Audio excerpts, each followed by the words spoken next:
with RPIW number 57, and we will be speaking to a tack time of 20 minutes. Our team was the superheroes of culinary success. This is our Superman right here. The title of our RPIW is Eliminate Error in the Dietary Tray from Order to Delivery on the Victoria Hospital Level 4. And we really focused on quality and safety in this process. And so some of our current situation was MPO patients occasionally would receive trays, which would delay surgeries, increase length of stay, and cause potential harm to patient. We had signage around MPOs that wasn't necessarily being pulled down when it should. We had diet errors that were occurring. So those diet errors would occur, then that would get to the food service clerk, which then would end up on the tray, which would then end up upstairs. So we sort of had kind of a whole process. This was then our theme that resulted was all patients on level 4 will receive the right meal tray every time. So our current value stream map, we actually looked at patient diet ordered all the way to patient meal delivered. We focused on the cycle time of the patient meal delivered. That was our focus when we did a lot of our timing. But you can see there's a number of various electronic and various people input that happens with the patient diet ordered.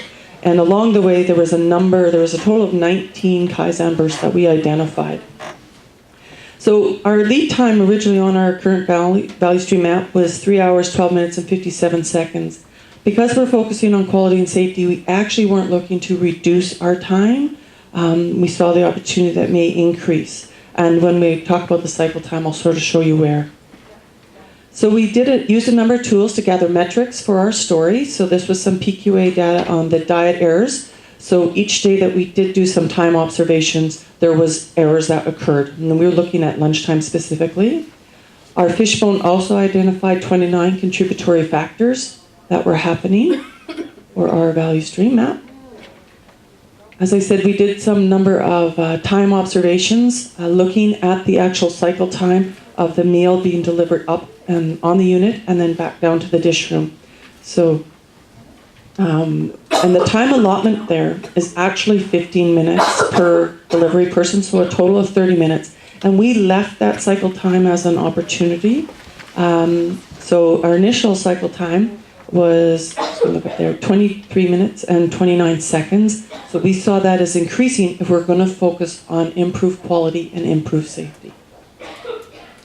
So that was our spaghetti diagram. So this is when a defect actually did occur in the tray error. So we had a 90 feet in our spaghetti diagram, and we were looking for 0. So our meal delivery, pack time, this was an important piece for us. So 56.25 seconds that a meal should be delivered in order to ensure that the flow is happening throughout the unit.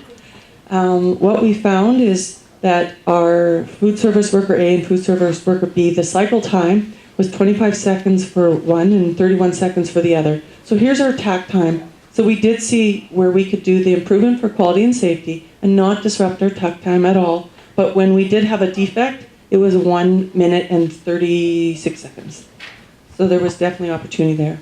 We also did do a 5S of a small closet space that was up on 4th floor. So our initial score was 1.1 and we ended up with a score of 2.7.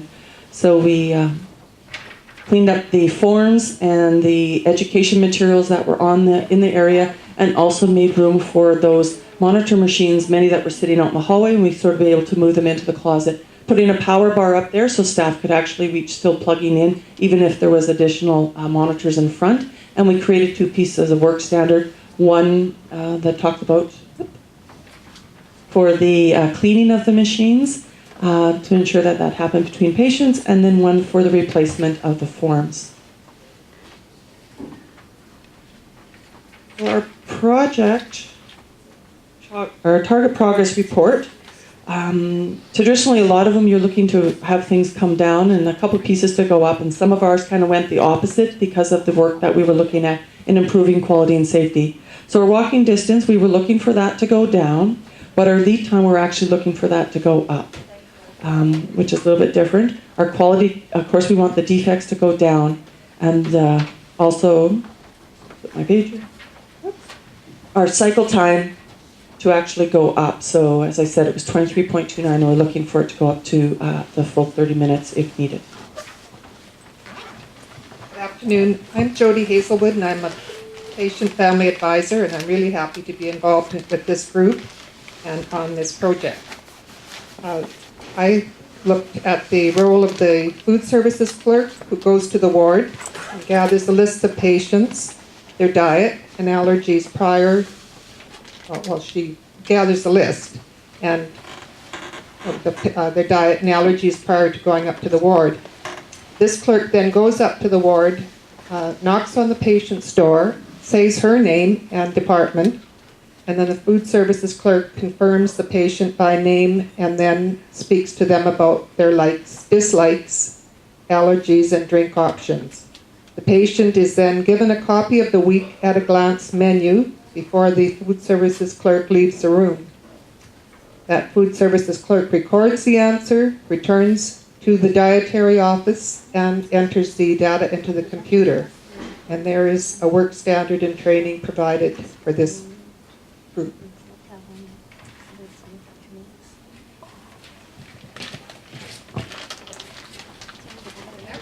The next is the role of the food service clerk with the dietary changes. The food service clerk receives a call from the ward and has up to 40 minutes to make changes to the trays before the cart is scheduled to go up to the ward. If the patient is discharged, the tray is removed and placed in the fridge. After the reheat process has begun, the trays on the cart cannot be removed. The food services worker will prepare the tray to accommodate any changes after the reheat process has started. Diet changes communicated to the food service worker during lunch delivery needs to be confirmed by the ward clerk. The food service worker brings down the diet roster and the food service clerk who reviews the roster and makes necessary revisions in the computer. That food services clerk places the diet roster in the cupboard for references where the copies are kept for 2 months. Again, a work standard and training. Thank you. Hi, my name is Crystal. I work in dietary here at the Vic. The first day when we followed one of the food service workers, we noticed some problems up on level 4 that included there was no validation of patients when delivering trays.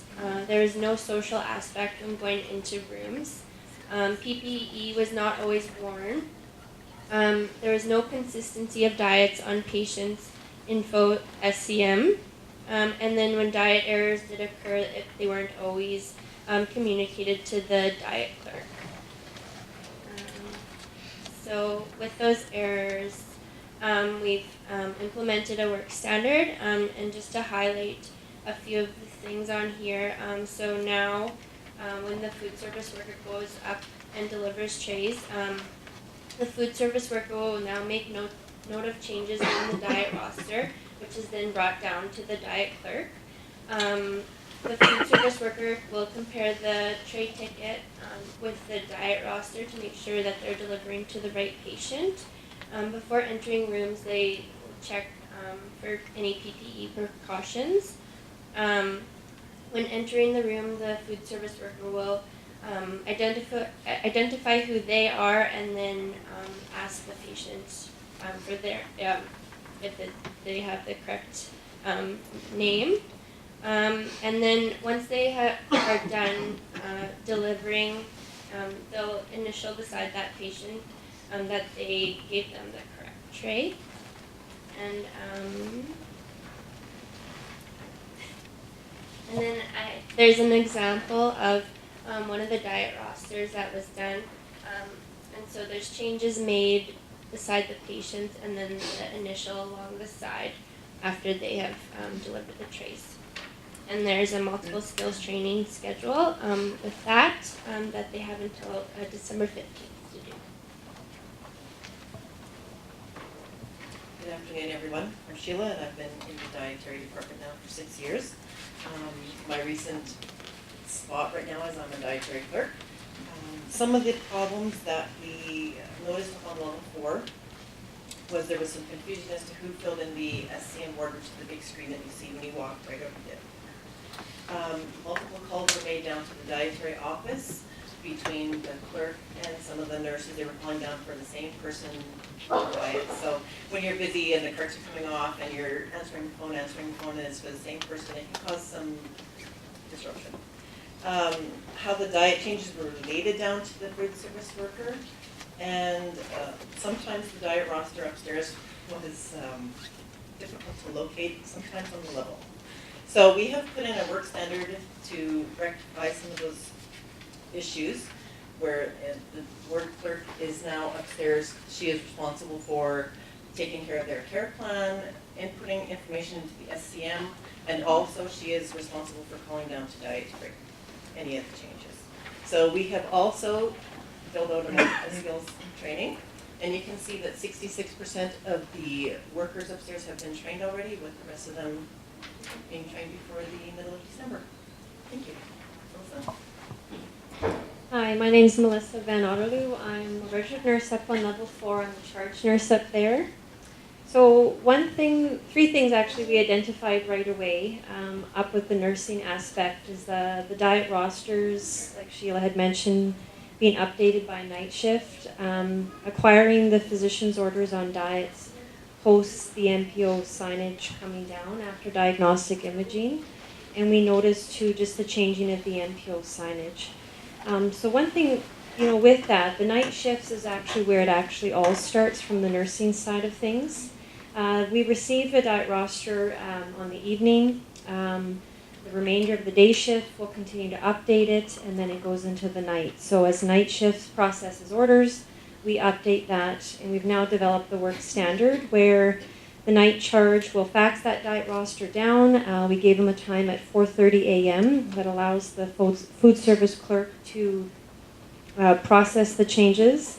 We then place that roster over by the ward clerks, where as another key component, they will help as they process orders at 7 a.m. when they start. We did note right away that the diet roster is replacing what nursing knows as the Cardex. And as soon as we identified that to the nurses, they were like, oh, that makes a big difference. And then also we noted with our inmate patients we have, there's no indication telling our dietary what is an inmate and that there's a guard there. This is our diet roster report. This is from November 24th. We trialed it and our ward clerks were making changes on that.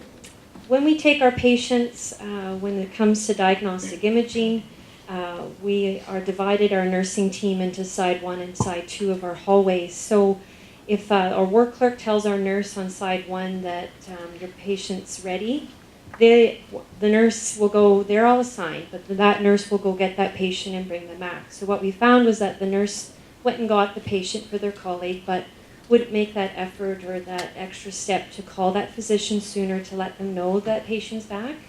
And so there's quite a gap. Some patients would be waiting an extra hour or two before they're fed because they were waiting for their colleague to come back. So now we have a work standard that the nurse that goes to pick up will find that most responsible physician or surgeon, find out whether they can eat right away, and it allows for our patients to eat sooner than later. Because there's nothing like wanting to eat after you know you've had your test. Changing NPO signage, this is another big one we found, just to help with our food service workflow.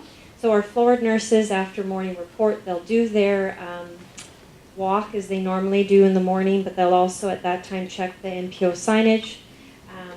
We've assigned for our charge nurses to do what we call our verification walk. So they would have a variety of times that we wrote out here in our work standard. They would take that list, go room to room to room, and make sure that our signage is as should be on that roster, providing more of a flow for our food service workers when they come, plus keeping on track of our care plans and updating those. So we've started our multiple skill training already. We started first with our nurse educator, Karen Grenier, up on 4. And we'll go from there to educate everybody as a nursing on level 4 there. And now I'm going to hand this over to Brett. Thanks, Melissa. My name is Brett Enns, and I'm the other co-lead that has worked on RPIW number 57. What you see before you is the spaghetti diagram, and as it was noted earlier, our baseline was 90 feet. We were trying to cut that down in half to 45 feet, but we actually were able to cut it down to 27 feet. So what that means is that the dietary service worker actually only has to travel 27 feet to deliver the tray into the client and back. So what does that really mean? Well, that means that she's not wasting time on trying to track down information about that diet, and in doing so, it actually elevates the opportunity to chat with the patient and kind of share with them during their day. The second piece that you see here is the percent load chart. And as we had indicated to you, the line going across is the tack time of 56 seconds. And we wanted our food service workers to get as close to that tack time as possible. Through the standard work that was initiated during this week and the opportunity to train those folks, we've seen an increase, but yet you can still see that there is some room for growth.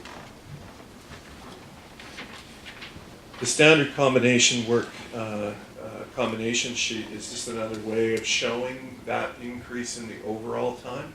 And again, as we had indicated earlier, this RPIW was around quality and safety. And what we've been noting, or had noted through the work through the month, is that on every given meal delivery, there was errors noted. And so our role was to look at that and try and address those key pieces. So what you see here is the value stream map. And we had identified earlier that we had 19 starbursts. We didn't, out of all the time that we've been communicating together, we forgot to say that it was 17 because some of them actually relate to the same issue about putting somebody in a bed before they're actually there. And we think that's going to be a whole RPIW all on its own. But throughout the work that we've been doing, we were able to address 11 of the starbursts, so we felt pretty good about that. If you use your X-ray eyes, you will note that our value added has gone down from 91% to 90%. And I know that some of you can see that, Dr. Hammond. But you know what? We're okay with that because what it does by increasing the available time for the food service worker to check the tray against the diet roster, to check verification of the patient is the right patient in the right bed, that the right diet is being served, and while they're doing it, they're greeting that client. We see that as value added, even though it goes down. What you'll see here in the target progress sheet is that we've identified a number of different measures that we wanted to look at, but some of the quality ones that we wanted to highlight was around the walking distance. Again, we went from 90 feet to 27 feet. The number of tray errors on level 4 that we assigned as baseline was 3. Since we've been able to input the work standards, that's gone down to 0. We are working with the number of patient meals delivered and not initialed. So the other piece that we did with this this diet roster was we put all this work into putting it together and making it accurate, but we don't really use it to its fullest extent. So this part was about building the team in food service. It takes a team to make this work.